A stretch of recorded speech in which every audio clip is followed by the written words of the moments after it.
Yo! Hey, what is up, my fellow YouTubians? Fellow extraterrestrials of the like? How we doing? How you doing, Jaden?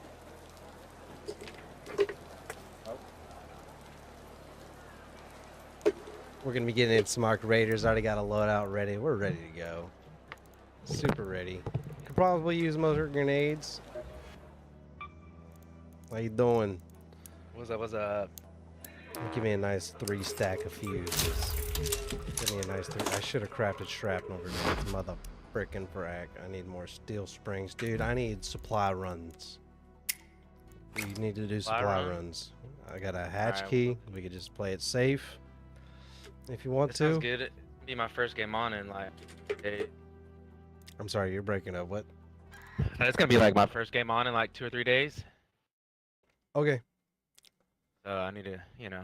So hopefully the aggression algorithm is like friendly towards getting us with some PV, because all I've been doing solo is looting. I don't do a lot of PvP while I'm solo, to be honest. I just do a lot of looting to prepare for when I'm with other people. But I met these people earlier today, this morning, and I was trying to get back with the dude that I gave him a defibrillator blueprint because I had found it. I'm gonna tell you, man, the testing annex and damn, man, I know how to get some blueprints. I know the room that spawns the blueprints because I always find them there. That's where I found those. The one I showed you earlier. That's where I found the defibrillator blueprint. I found a couple of other ones, I will say, because it's a testing annex. Like, think of the name. It's a testing annex. So when you go into the medical facility, there's also security breaches in that room, as well as blueprint spawns. Because I always feel like it makes sense. It's a testing annex. That's where they were doing testing on things, so that would make sense for them to have blueprints. I also find a shit ton of medical supplies in that building. Shit ton. High quality stuff to make Vita shots, because I have the Vita shot blueprint, and herbal bandages, because there's a whole spawn point for like 4 or 5 maybe Great Mullen in that building. Very nice. So I got like back-to-back spawns right next to it this morning. Met these 2 guys that I like. We were at a standoff. We were at a Mexican standoff for a minute. We're like, hey, they saw, like, I always hide in a way that they always come upon me, and lets them know that I could have shot them. So when they come upon me, they're like, oh, wow. And then they pull their gun out. I'm like, whoa, whoa, whoa. And they're like, okay, you friendly? I'm like, yeah. I don't know if you guys are. That's what I said. And he was like, yeah, I'm friendly. And it was this guy's 3rd game playing the game. So I got to show him. He was like, how do I know what to loot and what I don't? I was like, dude, you learn that shit by playing the game. Like, you'll learn what you need to loot and what you don't need to loot. But I should have told him that. I was like, dude, the diamond icon means you just straight up just sell it. You know what I'm saying? Like, that's a trinket for sure. Yeah. You know what I'm saying? But, you know, that's details that you learn. You just learn about playing the game. You know, it's a common question. Most def. Dog, I'm ready up. I got a full loadout, ready to go. Oh. Can I go out? Yeah, it was a really good time this morning. Found some really good stuff, met some really good people. You didn't stream, huh? No, I didn't. I should have. That's why I didn't see it. I didn't have a notification. Yeah, no, I should have, but it was a time crunch. I don't like being rushed when I'm doing stuff. But we had a huge RGR inspection at the job today. RGR? Yeah, it's when like the big bosses and the regional managers, they come and they see if we're running shit according to standard and procedures are being run properly, and you know, food safety is being, you know, done. Dude, I do so much good shit, dude. Like, today was such a good shit. We impressed the big bosses. You know, man, like, that's awesome. Our owner came into the building. I actually saw what this man looks like, dude.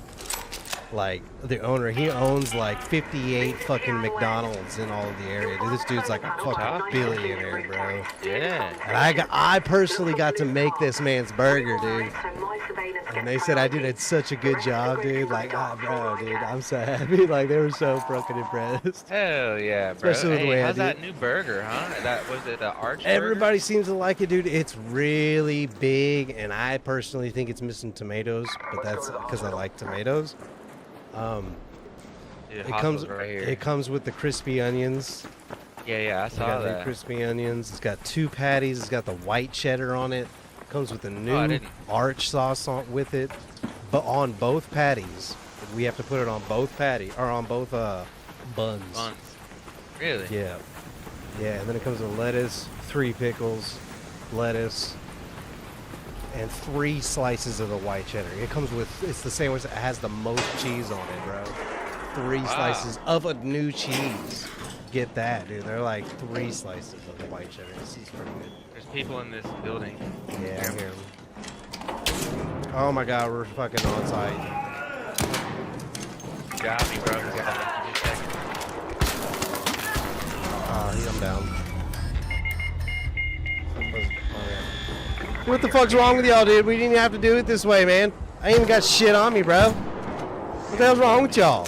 Are y'all happy with yourselves? Huh? Huh? Your dick is small. I had to tell him. I had to tell him.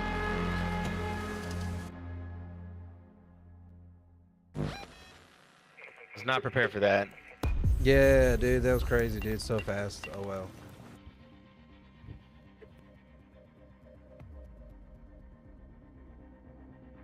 Was not prepared.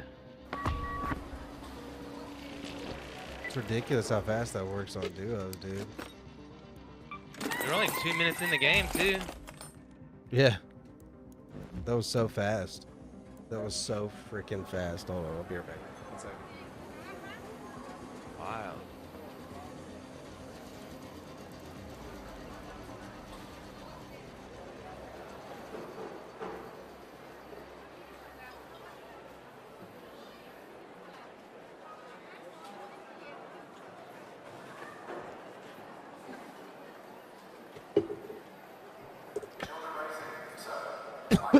Dude, we felt like we ran like just not even a mile. And then got capped. So let's run some basic shit, dude. I mean, Yeah, I'm running a light rig. I'm sorry. yeah, I'm running like Stitcher Pharaoh. I'll run this thing that I already have in my inventory. For augment, I need to get some shields. Craft a good old light shield. There's nothing wrong with it, man. There's nothing wrong with doing some basic big shit, you know what I'm saying? I'll grab me some bandies, a little bit of heals. No, I'll bring this with me. And then I'll get me some baby bandies. Give me some baby bandies. I'm gonna bring 10 of them in.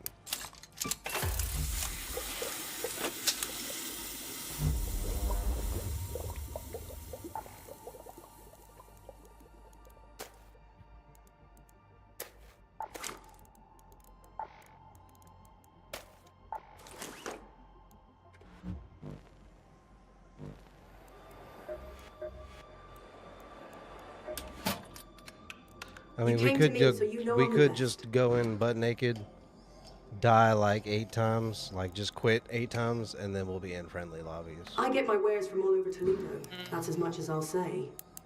Just don't shoot. I would rather run in and loot than back out.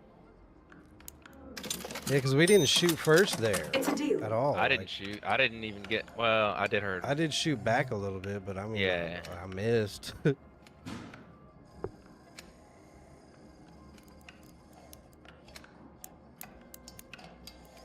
Just run freeload out. I'm ready to. Is that all? No, I need to burn some. You can. I just need to burn supplies real quick, make some space. So I'm just gonna craft some like very basic stuff. Dude, I got a basic bitch loadout I can run.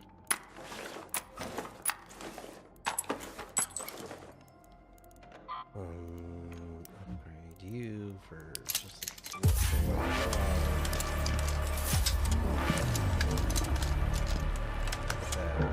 loadout reload load time.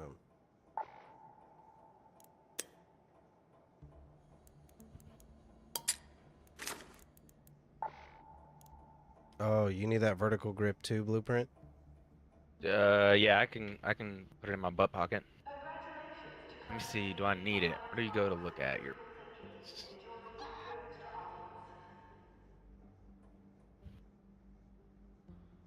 Why? Vertical grip 2. You're gonna go to the gunsmith for this one, or you can go. I've got to it. the I've got Blueprint. it. You have that one? Sure do. Okay, good. Vertical grip 2. Sell that hoe. So sell that hoe for show. Well, actually, I'll give it to Huntress. I met her this morning, and she's a pretty good player. Pretty good player. I was playing with her. Might not be too PvP savvy, but she's definitely a person that can take a command and, you know, work and learn how to adjust with her team. She's not like a hothead. So hopefully she'll be on later. She said she would be on all day, but she is offline.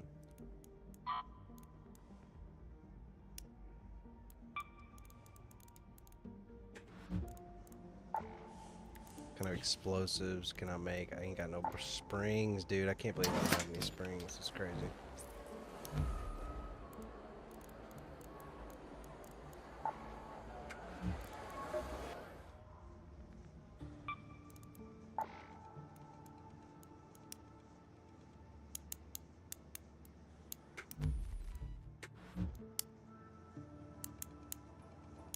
I think they stack in threes.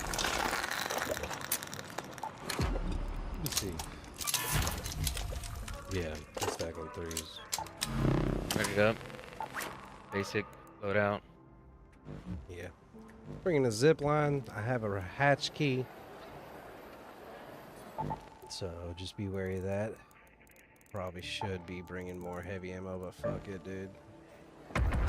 Buried City? Do you want to go Buried City? I like Spaceport, man.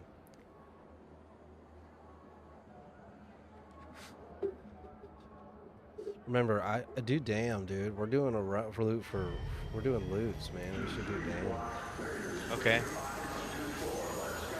All these other maps are harder.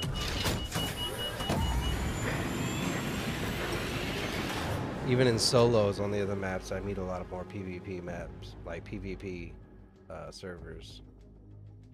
People just straight up on site, just murking other individuals. I'm like, fuck, dude, I'm just trying to loot, bro. Be like, I'm literally just trying to loot material, basic materials. Oh, you brought the Torrente? Dude, I got one back at the house you could bring. I could bring in and Grandioso Apartments. Out here. Apollo here. I hope I got the right frequency. See if you can find any traces. Yeah, I of don't the care for the family. Torrente Please too much, hurry. so that's kind They of a were basic. last seen in a I camp need on the abandoned highway. springs. Look at spring. Do you know if you salvage stuff inside of Speranza, you get more materials out of it I did not. than on the field? Yeah. Raider here. Watch out, overhead. But we got company up top. Hornet. Careful. Danger, up there.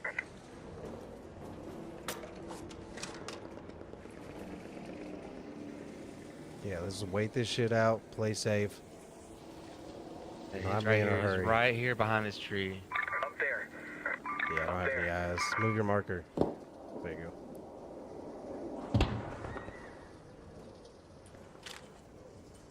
go. I think he might have seen me. He's camping. Is he looking this way? No, he's hiding behind that tree over there, I think. Which one? This one? Up there. No, the one behind that. Avoid that area. This one. Up there. Okay. You know what? No. Like behind it and to the right a little bit. Where you at? And to your left. Oh.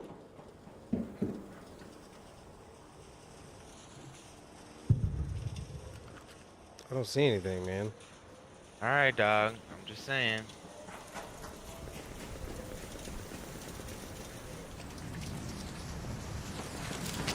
Not that he's not there. I just don't see anything, man.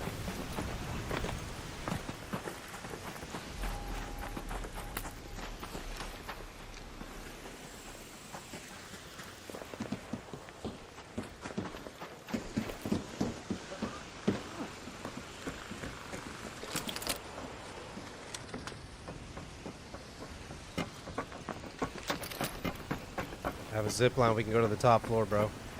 Go ahead, go ahead.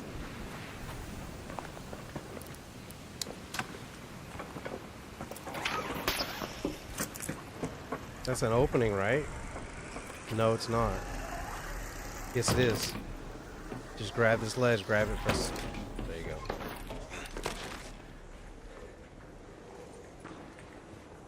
So you walking if you stand up.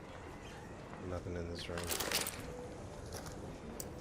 I think there's a drawer behind you, bro. Yeah, yeah. What drawers? Let's take a slow go. Nice. Let's stay on the balcony, see if we could just drop down to another. I don't think I can see that. I'm moving to the next room, though. Oh shit, we got drones outside, fireball, or you know, flamethrower. Hey, walk around, walk, bro, you need to listen.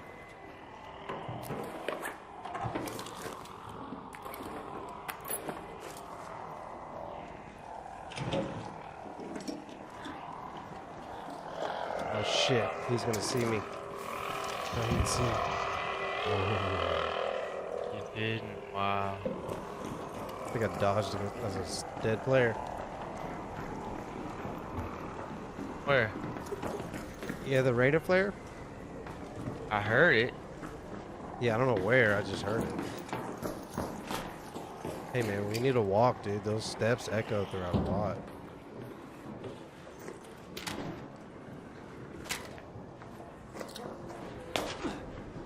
Also, hidden stair sets, bro. They're a good way to go down stealthily. Like going down.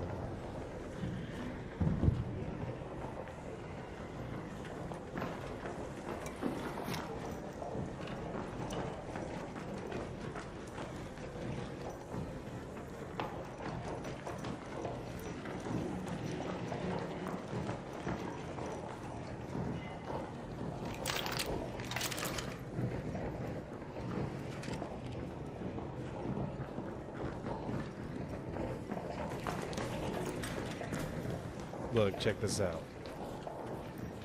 You just jump over, grab.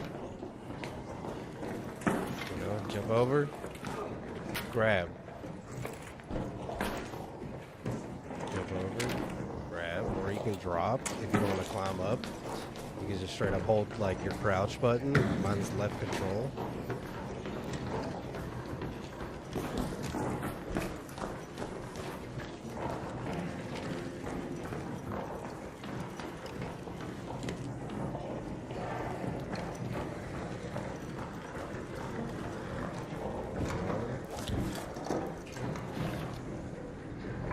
Ice cream scooper. Huh.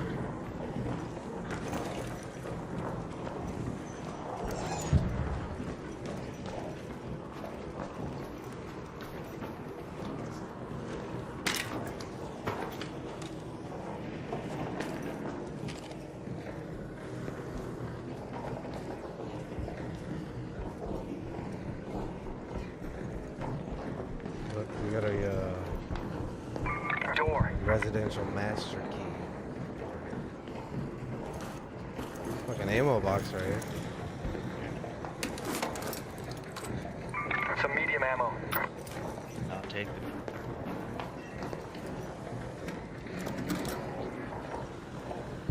Spotted a wasp. Up there. The bastion. Out there. Got a wolf pack on me. With 3 trigger nades. But I don't want to cause that much attention, you know what I'm saying? There's a whole nother. Let's go all the way up. Okay. There's a bridge to the other building. Alright. Just careful. That's where I came Right, in right. at, right there.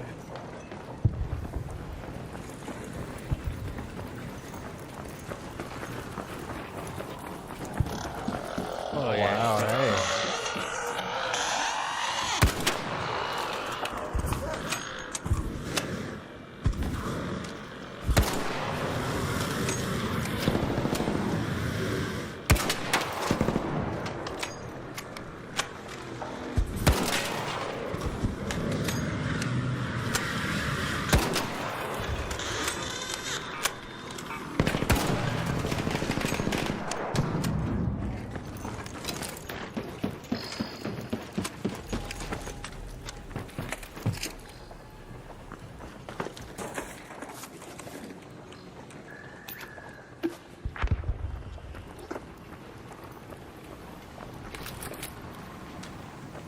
Breaching. What's that? You got all. On me. Don't get me, motherfucker.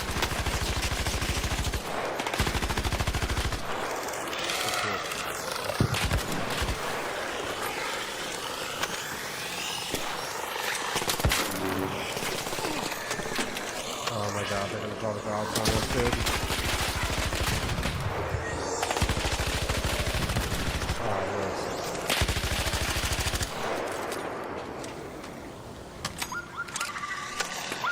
Yeah, whatever, dude.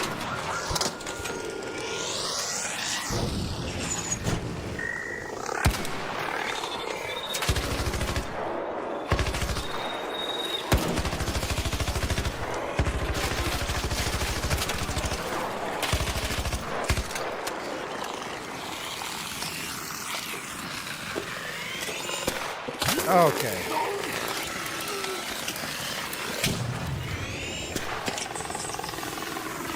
Can't see anything.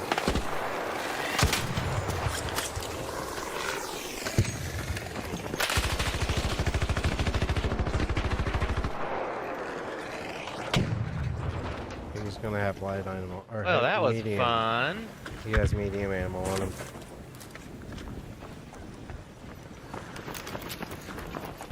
Dude, we gonna have company at the bottom of this.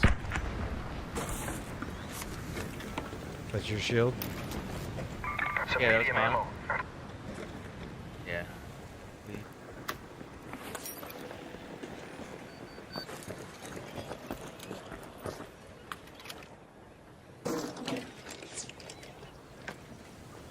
Somebody's sniping something. Yeah. Oh shit, I need to heal. My bad.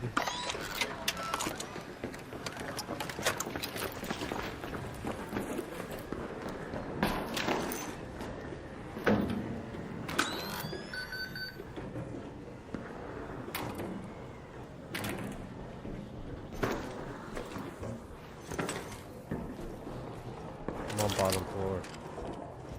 Very bottom? Yeah. Oh, this is-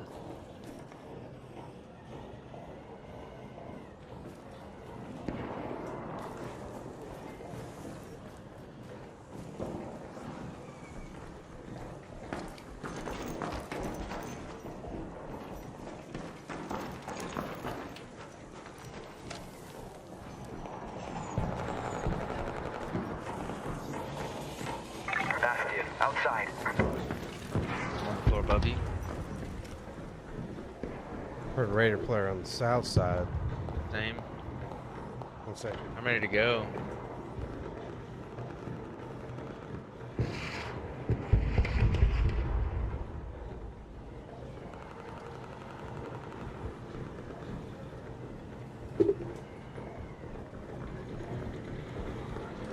Yeah, me too.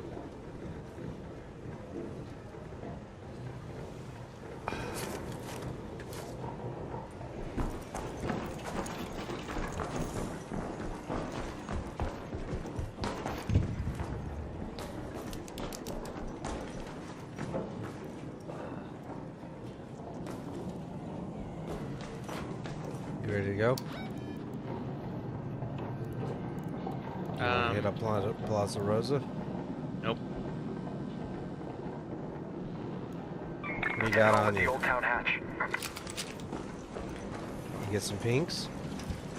Yeah. Two. Just trinkets. Oh, yeah, I got one on me too.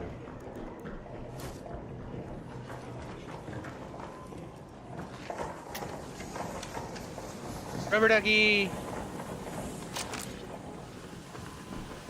You got a rubber ducky? Always like hanging them. I think it's funny.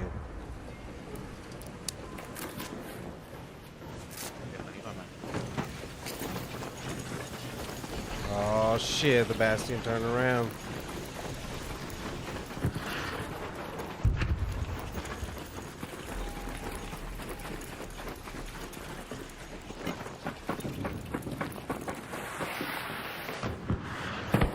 Don't fall.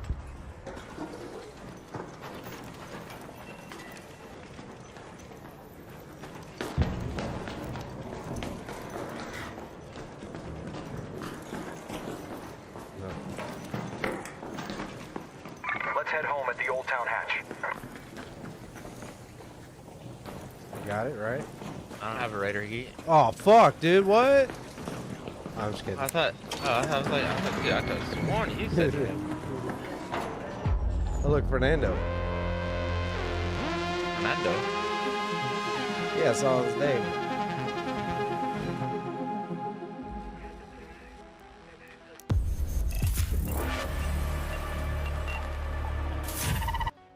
Motherfucking skill boy.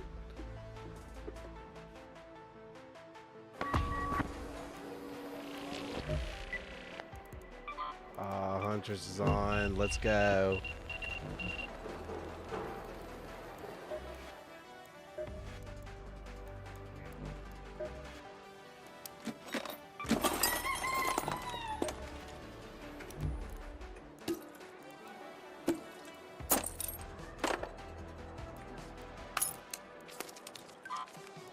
$11,000 in trinkets that round.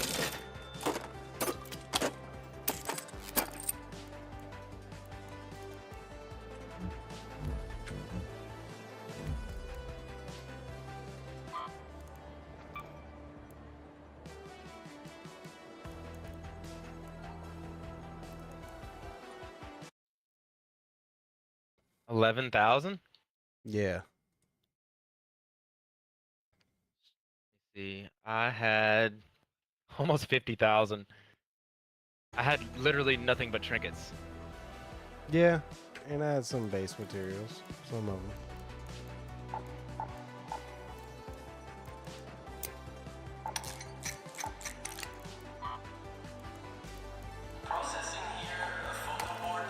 Divided Huntrix. Yeah, I'm just waiting. I invited her twice. That's like back to back. I gotta pee. I'll be right back. Bro.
Sending a text message.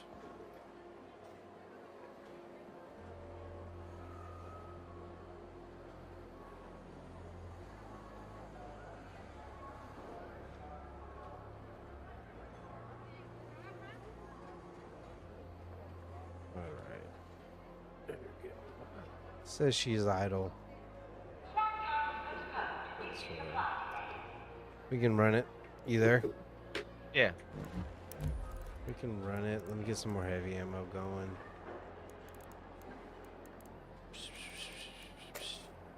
Bam. Yeah, I gotta go buy some.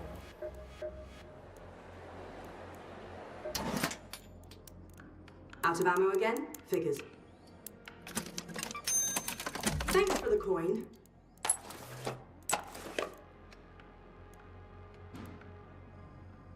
Still loitering?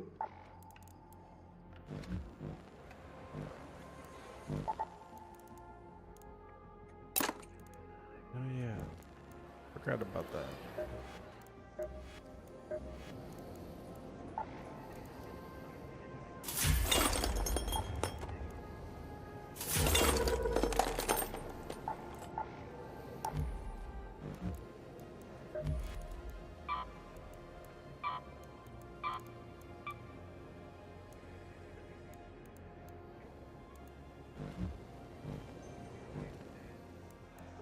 Want to run damn Monarch, or damn damn Matriarch, or damn Electromagnetic Storm?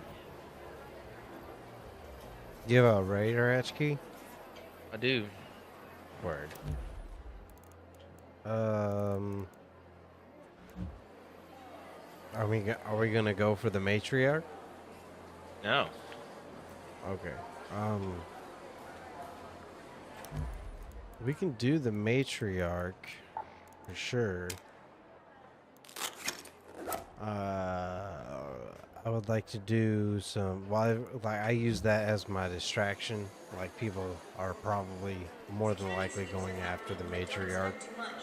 Yeah.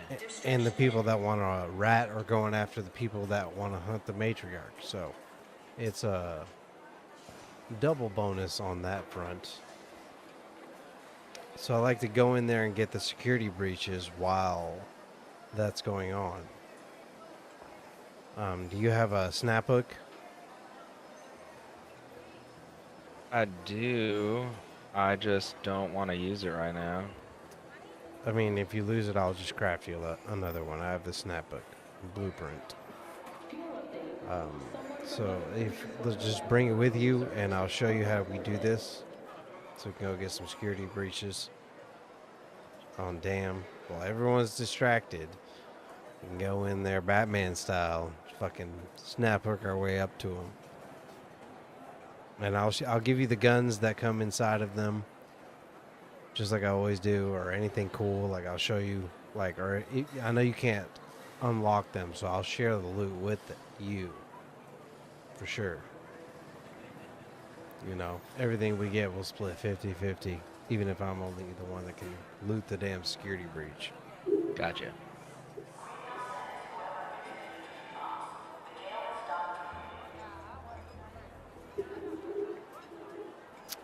But only one favor that I ask. So, Is you pull up the stream. I already did. Okay, cool. So one thing that helps the algorithm is when you type in the chat. So when you get in the stream, just say !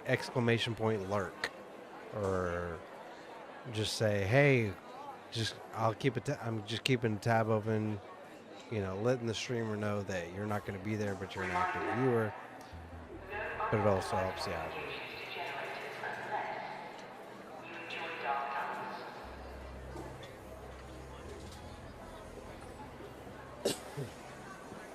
I guess she's already partied up.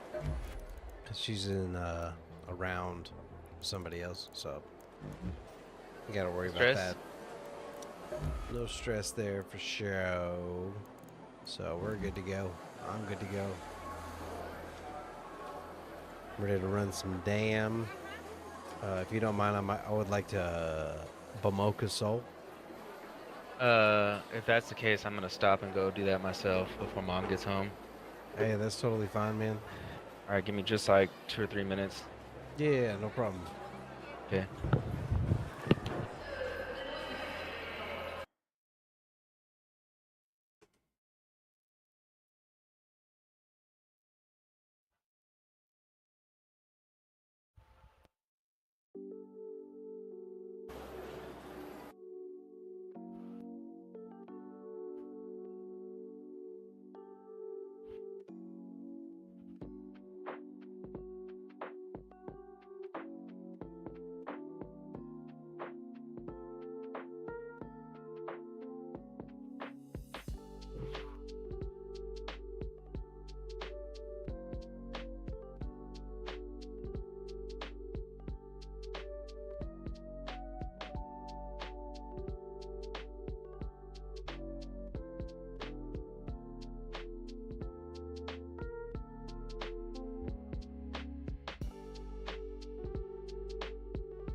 Arc Raiders wasn't supposed to be controversial.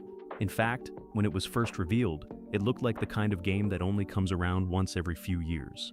Massive mechanical enemies towering over broken landscapes, players scavenging, surviving, and fighting together in a world that felt both beautiful and hopeless at the same time. It had style, it had identity, and most importantly, it Still had trust does. behind it. Because Arc Raiders wasn't being made by just any studio. It was being built by Embark Studios, a team formed by former Battlefield developers who knew exactly how to create massive, unforgettable multiplayer experiences. And for a while, everything looked perfect. But then something strange happened. Plans quietly changed. Features started disappearing.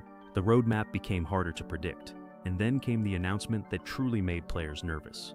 A partnership that could reshape the entire future of Arc Raiders. Now players are asking a question nobody expected just a year ago. Is Arc Raiders still the game we were promised? Or is it becoming something else entirely? Because once you see what's happening behind the scenes, the future of this game suddenly becomes a lot less certain. And it all started with a decision that shocked almost everyone. When Arc Raiders was first announced, it wasn't trying to compete with extraction shooters. It wasn't trying to be punishing or ruthless. It was introduced as a cooperative survival shooter.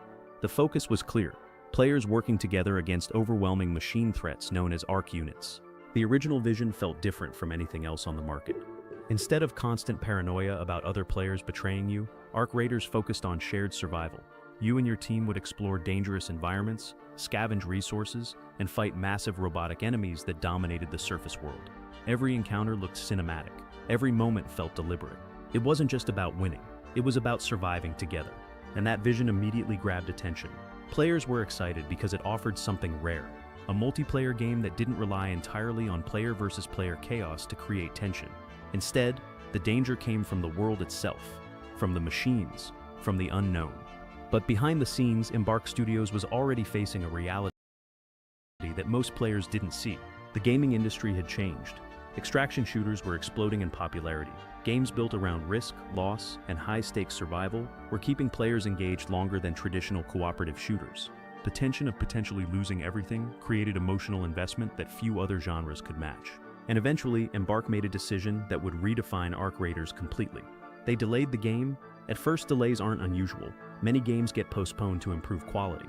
But this delay was different, because when Arc Raiders reappeared, it wasn't the same game anymore. It had transformed into a full extraction shooter. Suddenly, the focus wasn't just survival against machines. Now, other players were part of the threat. Now, every encounter carried risk. Every item you collected could be lost. Every decision mattered in ways it hadn't before. For some players, this made Arc Raiders more exciting than ever. But for others, it raised serious concerns. Extraction shooters are notoriously difficult to balance. Too punishing, and players quit. Too forgiving, and the tension disappears. And maintaining long-term engagement requires a constant stream of new content, updates, and careful tuning. It was a gamble, and it suggested that something deeper was happening inside Embark Studios, something that went beyond simple design decisions. But the changes didn't stop there, because players soon discovered something even stranger. Content that appeared to exist, but never arrived. It started with small details. Players began noticing references to environments, modifiers, and locations that weren't accessible. Mentions of areas that sounded real, but couldn't be found anywhere in the game. One of the most talked about examples was something called the Toxic Swamp. It wasn't officially announced in a major reveal, but evidence of its existence appeared in unexpected ways. References in trial rotations, mentions connected to map conditions, small hints that suggested it was planned as part of the world. And then, nothing. No release, no announcement, no explanation. It was as if the content had simply vanished. At first, many assumed it was just delayed, that it would appear in a future update. But weeks passed, then months, and still there was no sign of it. That's when players began digging deeper. Some discovered that by manipulating system settings, they could preview future trial rotations. And what they found only raised more questions. Content appeared in these previews that never actually released. Features that seemed ready, but were suddenly absent. This created a growing theory within the community that parts of Arc Raiders had been quietly restructured, or possibly removed entirely. And when developers don't talk about missing content, it usually means one of two things. Either the content wasn't ready, or the plans had changed. Both possibilities carried serious implications.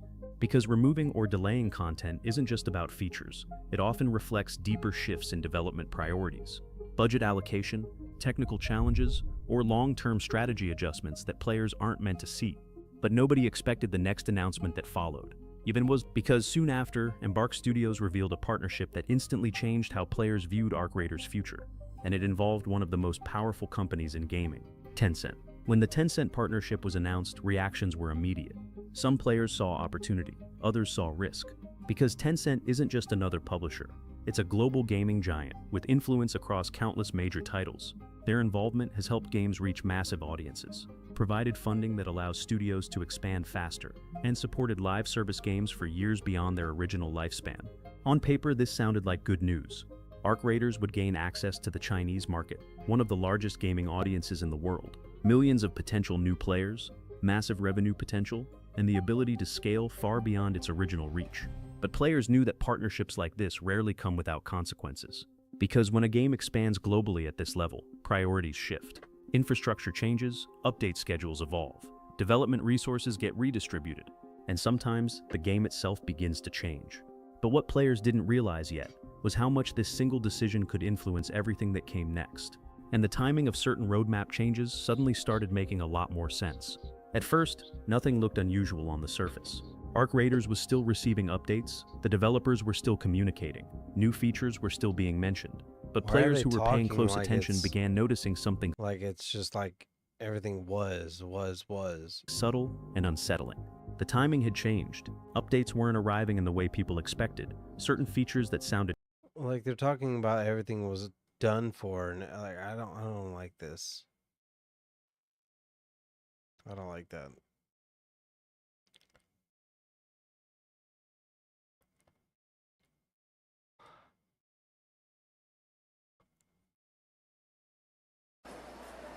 Welcome in, listeners, lore lovers, and long-lost raiders.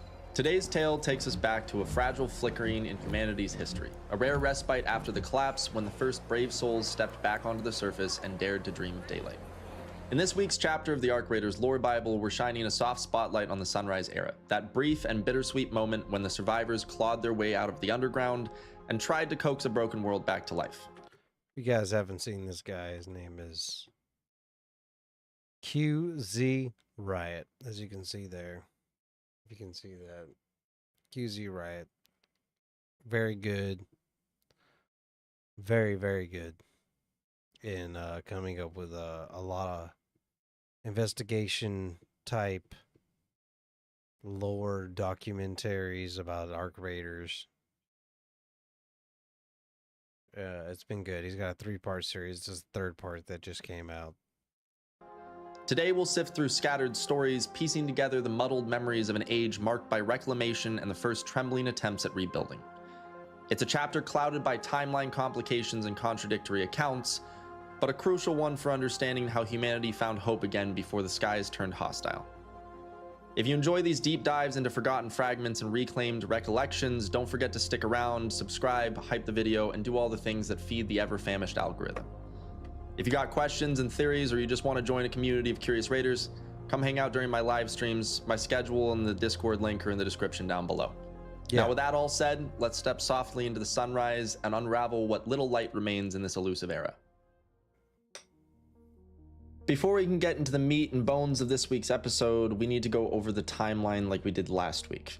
As we talked about last week, 2082 is the known date that we have on the JKV Exodus posters for an estimation of when the Exodus happened. We also know that present day is set roughly around 2180, meaning that there's about a 100-year gap between the Exodus and present day. We also know that the first wave lasted a little bit more than 10 years due to in-game codex entries, and that there was a short period of peacetime after that. So we can assume that the Sunrise Era was roughly 20-ish years prior to present day, and assume that it's not a very long period of time, so probably a couple years. That means that there's probably a 60 to 80-ish year gap, depending. Again, we don't have specific timeline for this, but that means there's a 60 to 80 year gap between the Exodus and the Sunrise Era. That is what I was referring to as the deep collapse during last week's episode. We also see in the in-game codex for the Sunrise the mention, and I will read it specifically here: following generations of darkness after the collapse, the era of Sunrise was marked by the signs of restoration of the planet's ecology. So again, generations of darkness after the collapse. So I'm going to assume two things here, and I'm not trying to stray from canon at all. But in a system where you are living underground, doing your best to survive, I would assume that generations are probably going to be a little bit shorter. Human life expectancy would probably go down quite a bit. So 60 to 80 years is probably 2 to 4 generations, somewhere in that range. I feel like that's a reasonable assumption that we can make here that's not stretching canon. But again, we're looking at a 60 to 80 year gap between the Exodus and the Sunrise Era, and the Sunrise Era seems to have lasted for a short-ish period of time, but probably at least a couple years based on the amount of infrastructure that was able to be built. As I've mentioned in previous episodes, the timeline may be intentionally unreliable due to survivors relaying information of fragmented documents, and this is kind of part of the way that ARK tells their story through broken timelines to make you feel like you're discovering things and make it really feel like the world was lost to time. So with that out of the way, now that we kind of have a rough understanding that we're looking 60 to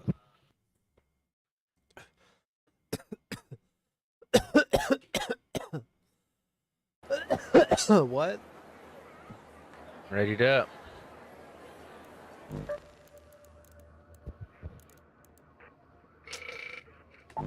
Ready to. Here we go.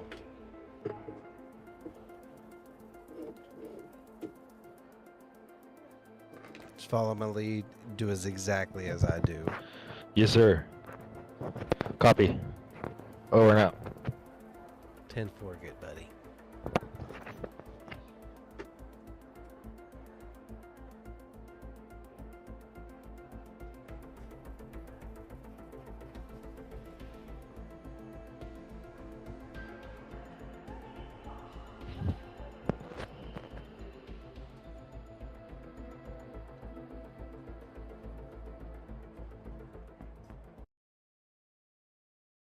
Whoops.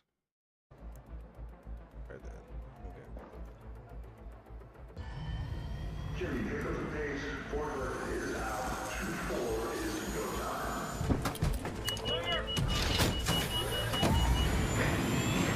Let's go.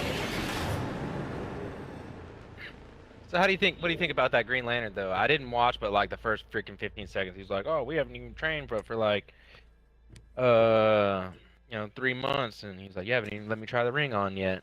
And they show the ring, and then I stopped it. I don't want you to tell me, but what was your opinion? Testing annex. I just want to see it. We got the testing annex right here.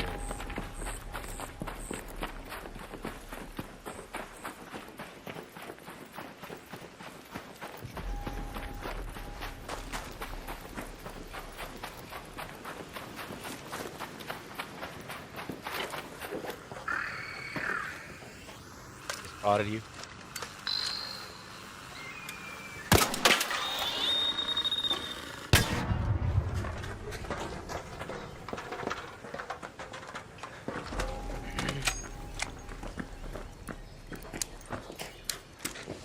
Napa brothers.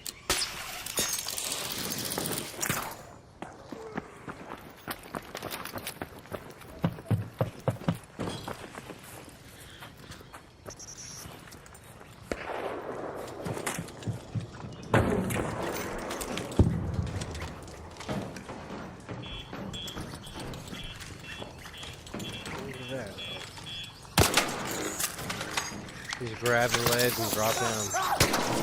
You do. Thank you. Drop down and roll.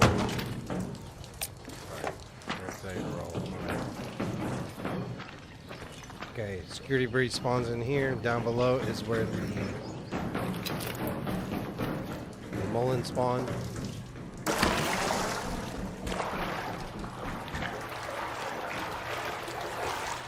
Area here where the Mullen spawn. Go this way. We're on the bottom floor. Up. This is the main floor. Okay. So we got this area. What's in this area? You can search all that if you want. Gotcha. Surgical bandage. Oh, what was that? Me.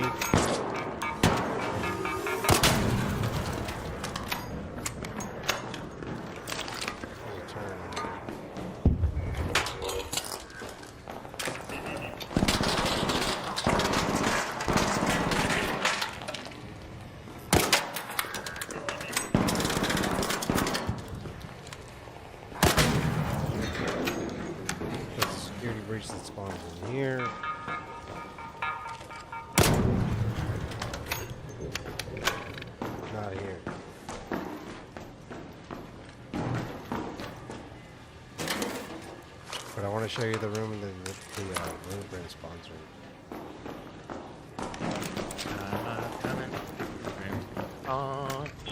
I'm a coming Oh, look, to here's the the blueprint breach. where it's on. Found the breach. Reach it.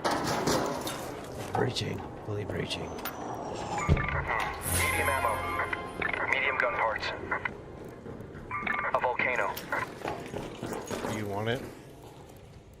Good for, I do have an extra spot for it. I don't have a second gun spot. Hey, medium ammo. Look, I'll take the gun parts. Hell yeah. Down here's where the good shit is. Come here. Come here. Search this entire room. We need to hurry up and search this entire room. I'll give you these drawers up front right there. I'm gonna go search these drawers over here. Got you. Laboratory reagent. Those give you explosive material. If you care about that.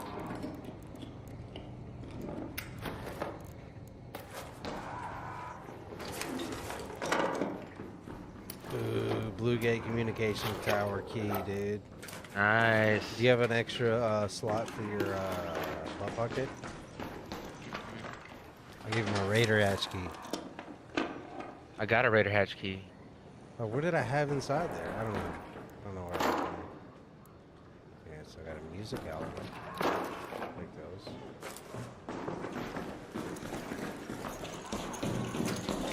I'll show you one place I like to hide whenever I hear players. When I'm here solo. Right Yeah. here. I hide right here behind the ear. I won't loot that cabinet that you just looted. Just so Yeah. they're like, oh shit, there's fucking shit there, but I'll hide right here. And then I'll just fucking come out and jump on top of it. Bah! I'll let them have it.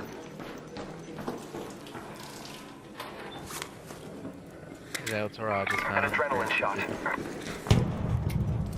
Okay, we got players outside. Yep.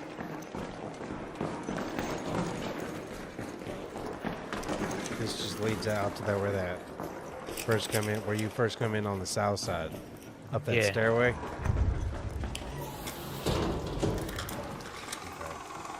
Okay. Good.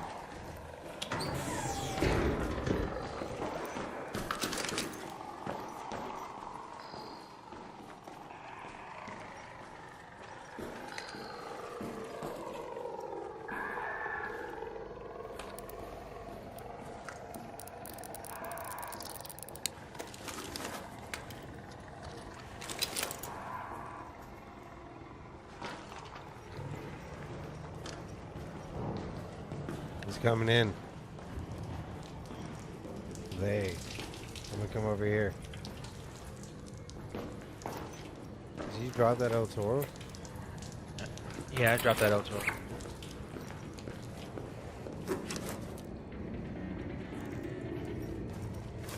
Would you bullet? Got the Volcano and then a Venator. I'm gonna let it slide with this Volcano first. I got 6 shots.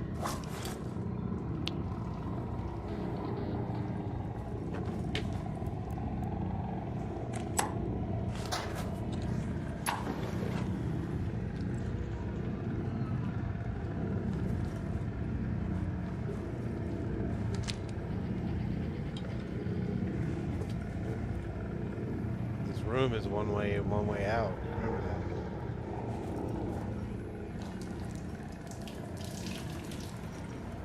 You sure you don't want to be on the other side?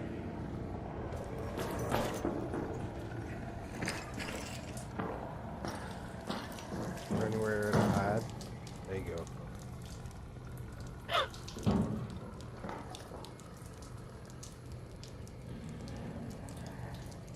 Give me a peek at his face, man. Give me a peek at his face. I'll blow his face right off, man. Don't even know what's coming.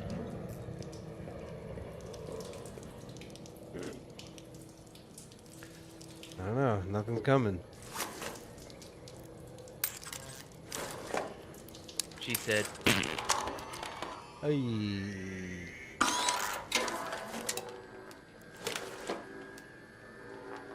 Shields up. Yeah, I don't hear anybody coming. Let's go. Let us leave. Let us leave. We can go out these doors over here. We got snap hooks. Appreciate it. Oh my god. I didn't mean to jump over the ledge. I wanted to stand on it. Damn. Not that bad. It's probably a roll. Like grab the ledge, like do a 180 and grab the ledge. And then drop down. And then roll. Okay. Didn't work.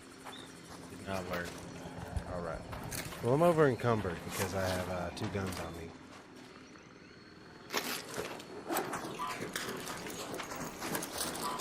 Here, take this. Do I have gun parts on me already? No, I don't have any.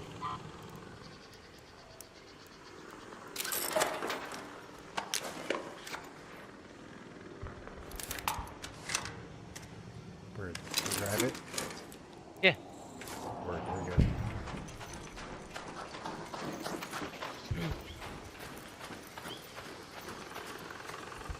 There. Oh, we got the lift right here. Balcony lift. Yeah, but are we done? Huh? Are we done? I'm stacked. Well, I say that. I got a bunch of crap. We can try to see where we're going. Oh, someone just opened this door. By that building. Down there. Door. Don't go through that door.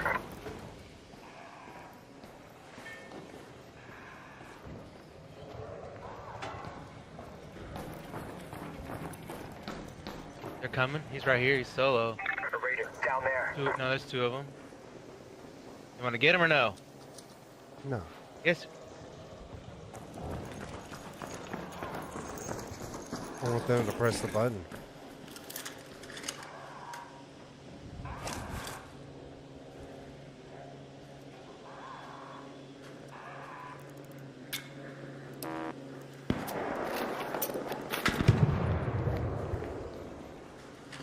You're leaving? Are we leaving? Yes. Let's jump the wall. Come on. Let's go in here. Come on. that building. Go in there.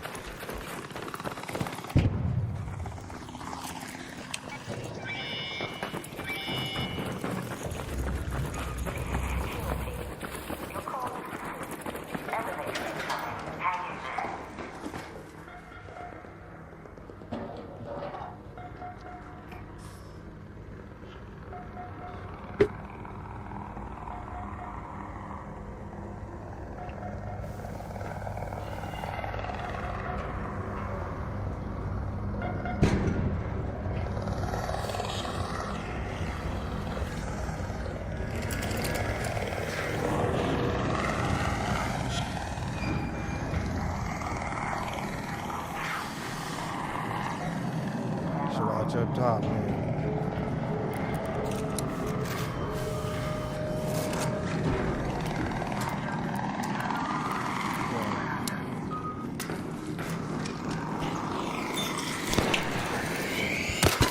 Yeah, they're trying Broke to shoot. one. They're I trying to broke one.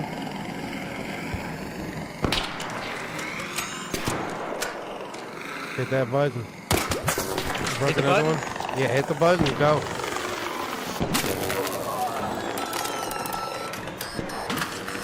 Oh, he fucking shot me. I'm hitting button. I'm hitting Yeah. button.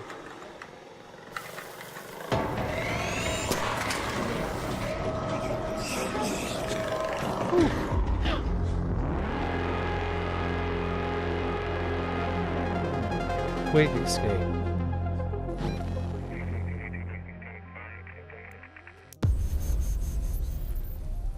Alright, I got a key to Blue Gate Communication Tower. On that run.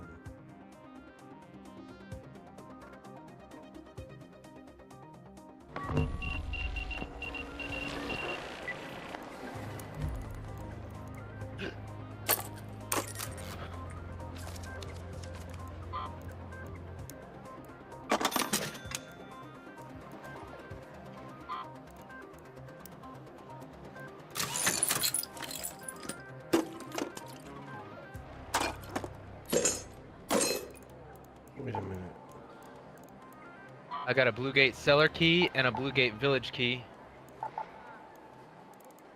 Hell yeah.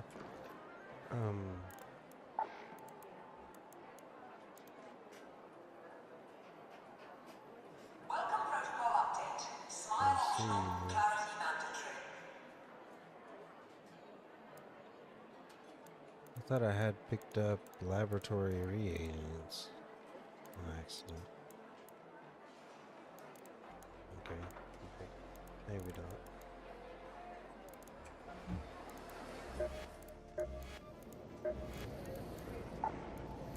It's my last tick pod. I need 2 more pop triggers.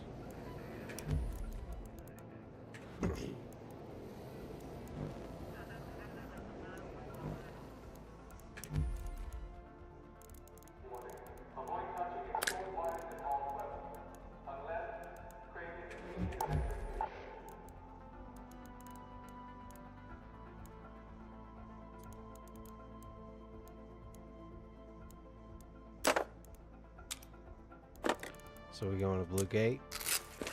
Do that. For sure. Alright, well I'm gonna go heat up some chicken real quick. That is Mika cooked. I'm gonna eat that, then we can play because I'm really hungry. That's good. Alright, I'm just gonna go get it. I'll be right back. Gotcha.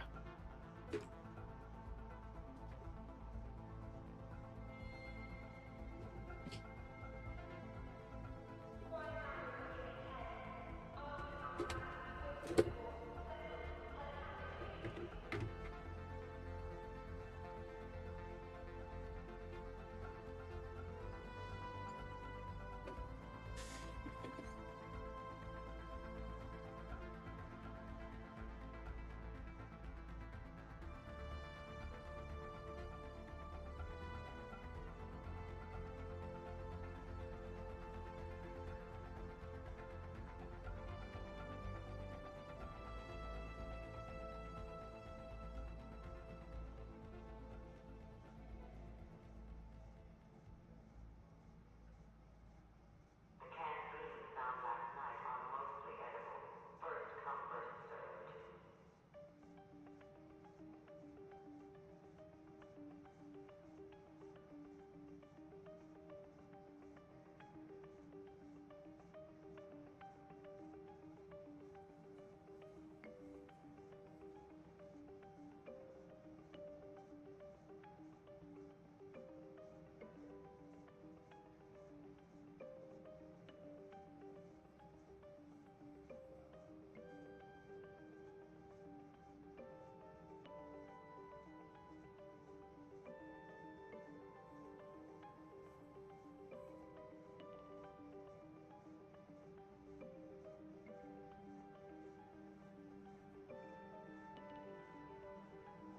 Hi, and yes, the hum is louder tonight. No reason.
Bro, you can run up solo. I'll be back.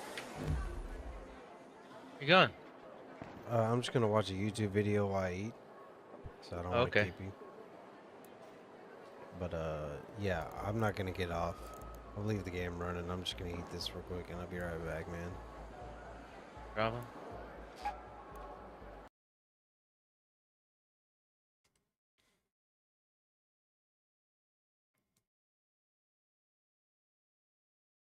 Hope you guys don't mind. Appreciate y'all coming through. Y'all mean the world to me. This is a game that I really wanted to get. And this guy does really good, like interview, like investigative type stuff inside of games. His name is Annie Austin. I don't know if you guys have ever heard of him. Right behind me is a realistic medieval silver mine. You can tell it's realistic because you literally can't see anything because it's a mine. Believe it or not, this mine is the best introduction I can give you to Kingdom Come Deliverance as a whole because it illustrates what I think the game's core design philosophy is. This game is not really interested in you. There is no map for this mine that you can look at. There is no signage inside the mine. There's no intelligently designed environments that subtly guide you to the exit. This mine isn't trying to kill you, but it's also not trying to help you. It's just a mine. So today I want to take you on a little tour of places in Kingdom Come Deliverance that showcase how interestingly uninteresting this game can really be. Places like this monastery that you have to stand in for hours in total silence, and this stream with a mysterious medieval device that I can't find any historical record for. There is so much amazing stuff that I'm excited to show you in this game, including something at the end that I have never seen a video game pull off before, so let's not waste any more time. We're gonna head north from the mines onto a little hillside where we'll find the first thing that I really want to show you, the Eternal Stew. Just northeast of the silver mine, past the ruins of an abandoned town, you'll find a fire burning with a stew on top of it that you can eat. These stews are available all across the game, and they serve as a way for the player to get food without having to be carrying it with them all the time. But the interesting thing about this stew is not the stew itself, it's the location of the stew. This stew is in one of the most remote and liminal places in the entire game because it's just outside the town of Skalitz. Those of you who've played this game will recognize Skalitz as the town that the main character Henry is from, but pretty early on in the game, a giant army comes, burns it down, and kills everybody in it, leaving this whole area of the game as an abandoned, smoldering ruin. Walking around here, there are really no signs of life. All the streets around here are in disarray, all the houses have been ransacked, and most of the structures in the area have been effectively destroyed. But the one thing in this region that seems to have been spared from the attack is this eternal stew and this little basket of wood that fuels it. For whatever reason, the invaders left it alone. If you come here at night, you can really see just how lonely it is. It's the only light burning for miles around, just a small flame surrounded by the surreal impression of a digital post-apocalypse, at least for the NPCs who live here. Now, of course, the reality of this is that it's not, this wasn't a stew that was spared by an attack. It was probably just something that the development team left there unintentionally. But the irony is that this little sign of life here actually kind of helps make this whole region feel more abandoned because it provides some accidental contrast. Now, that's not to say that every place we're going to look at today is just a weird developmental mistake that I'm going to point out. For every odd spot like the Eternal Stew, there are tons of intentionally placed Easter eggs in this game, like this one where you can find the corpse of Larry Potter buried with his broomstick in an unmarked grave, or this one, which is apparently a reference to The Godfather that I don't understand because I've never seen The Godfather. So for our next stop, let's take a moment to look at some of the fun Easter eggs that they've scattered throughout this game. The first Easter egg is this one. Out in the middle of the woods here, you can actually find a reference to an Annie Austin video on the ground. A pair of MeUndies underpants. That's crazy. Welcome to the sponsorship. Just to be clear, listen. Bones in little children oven, and a little trail of stones leading away from the cabin, just like in the story. Now, there are two interesting things about this. Well, actually, there are four, but I'm only going to tell you two of them. Number one, technically, the specific story of Hansel and Gretel was from the German region of Hesse. Hesse? There's going to be a lot of words in this video that I don't know how to pronounce. Just be prepared, okay? Including names that I'm going to butcher. But it's from a place in Germany, which is much further west of where Bohemia is, which is where the game takes place. But stories of creepy old witches luring kids into the woods have existed all across Central Europe as early as the 13th century. So in a way, we might actually think of this cabin less as an Easter egg and more as just an actual event that's happening in the world of Kingdom Come Deliverance, upon which tales like Hansel and Gretel were based. Like, maybe this isn't a cute Hansel and Gretel reference. Maybe this is just a thing that happened where some kids got lured into a cabin and turned into goulash, and then because of this event, the people here burned the cabin down and then started telling kids about how if they go wandering in the woods, an old lady is gonna take them and eat them. What I'm saying is, Kingdom Come Deliverance is a prequel to Hansel and Gretel, and Harry Potter, I guess, and The Godfather. But the other cool thing about this, the second cool thing about this, is that even if we do think this is just a silly little Easter egg, which it almost certainly is, in the real story of Hansel and Gretel, the kids actually escape the cabin by outsmarting the witch. It has a happy ending. But in this version, we can see that there was not a happy ending on account of all the bones, which means the developers, Warhorse Studios, changed the story to have a bad ending. And what's interesting about that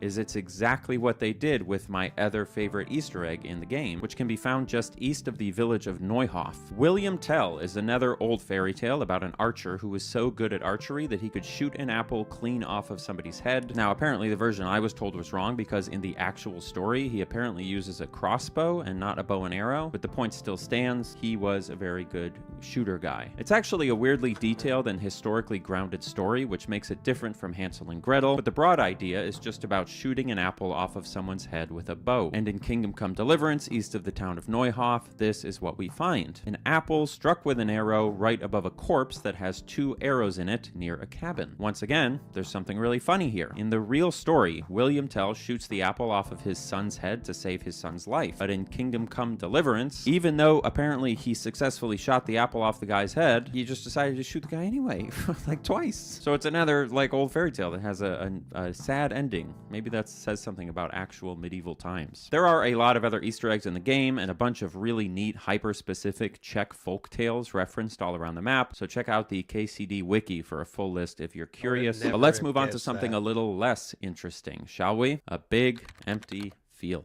Kingdom Come Deliverance is one of those open world games where instead of having a clean physical boundary like GTA 5's ocean or Zelda's giant creepy pit, the edges of the map in this game are just invisible walls where if you get too close, Henry mentions that if I want to leave the province, I'll have to get permission from Sir Radzig. This is cool because it makes the world feel super organic as long as you don't get too close to the edges, because you can't actually see the edges until you hit them. But this field right behind me is the one case where the invisible wall in the game actually lines up with a visible wall. If you see this line of trees here, they almost perfectly line up with the spot where Henry will start grumbling about abandoning his mission. And they're placed on the northern edge of this really big empty field where there's basically nothing to do. It actually instantly reminded me of the game The Legend of Zelda Ocarina of Time from 1998. How Hyrule Field in that game is this big open area, but it's surrounded on the sides by very discrete walls of trees. Back then, they were just flat textures, of course, and the ones in Kingdom Come Deliverance look much more lush and realistic, but the concept is the same, and it really brought me back to that feeling, which was a big surprise in a game like this. But as cool as this is, there's actually another edge of the map in Kingdom Come Deliverance that's even cooler, which we will take a look at after a few more stops. First, though, let me show you something that sort of broke my brain while playing this game. The artificial woods. It's a little silly to call these artificial since the whole game is literally artificial, but just take a second to look at them with me here. The subtle blue fog, the perfectly spaced out tree trunks, the lack of plants or foliage. This place feels like a children's play area version of a forest rather than an actual living natural space. Like the ground here almost looks like a flat PS2 forest floor texture. It seems very low fidelity for Kingdom Come Deliverance. Compare this to the insanely lush, dense forests of most of the rest of the game, and you can really see what I mean. And that specifically is what's so baffling to me about this. The game clearly knows how to make forests feel woodsy and dense and realistic. Most of the forests in this game are packed with trees and rocks and bushes and foliage, almost to the point that they become hard to navigate. So why is this one so empty? Turns out there is a clue in the trees themselves. Look at these gorgeous pixelated leaves. If you know anything about trees, you might recognize them as the leaves of the famous European beech tree. And if you take a close look at the trunks and branches, it becomes clear that this is a European beech tree forest. And one of the things that beech tree forests are known for is their dense leafy canopies that that don't really let a lot of sunlight in, which means that things have a hard time growing underneath them. And that's exactly what's happening here in Kingdom Come Deliverance, which is why the ground here is so sparse. But it doesn't stop there. While walking around, I noticed something that I still can't quite believe isn't just a coincidence. But take a look at the few spots in the woods here that do have some kind of growth. Like these bushes, for example. Every single time I found stuff actually growing underneath the tree canopy here, it corresponded with a hole in the tree canopy that was letting in sunlight. Every single time. It actually seems like the developers took the time to accurately match up growth patterns on the ground with growth patterns of the branches above. So what I felt was a strange, unrealistic liminal video game space was actually a space that was so botanically realistic that my brain thought it was unrealistic. Fantastic. All right. Sorry to cut that short. I'm not feeling well. I'm going to go lay down. I'll be back.